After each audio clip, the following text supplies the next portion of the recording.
Oh my God, video part 2. My timer went off, so now I got to restart. But anyway, we got our average rate of change from 0 to 4 is nothing. It doesn't have a rate of change. It's flat. Okay. From 0 to 2. 0 to 2. Well, look at that. I can do rise and run for this. That's going up 7 for every 2. That's 7 over 2. That is 3.5 as a rate of change.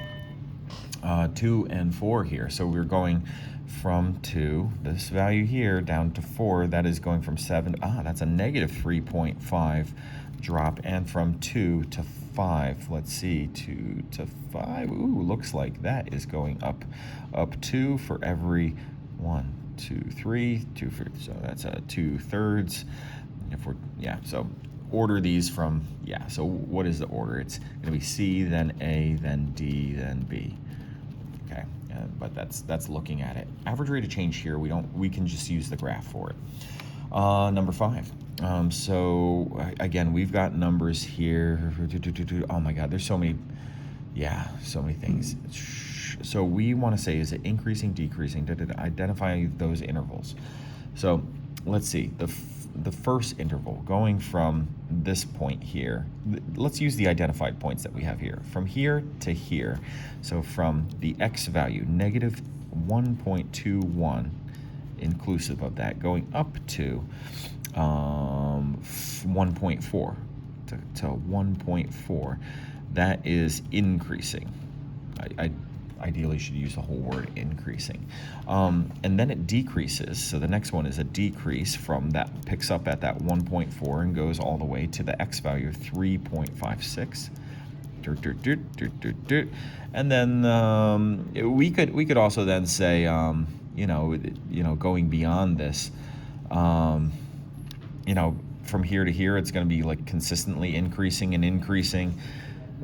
We could add that on, that it's increasing when x is greater than 3.56 or when x is less than negative 1.21. This is not in the answer key, but this is kind of like a little extra one that we can, those are other increasing intervals. And when is it constant? It's never constant. There's never a point where it just goes flat. Okay.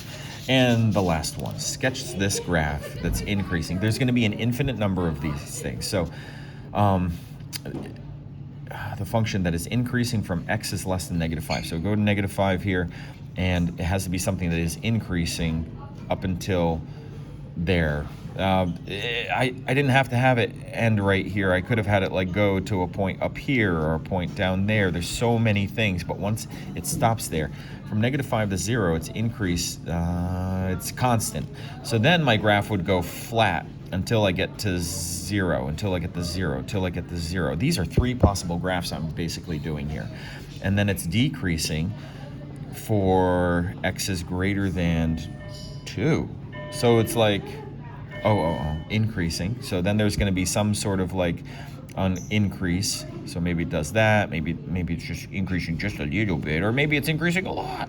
And then it's going to be doing some sort of downward motion, whatever, downward motion.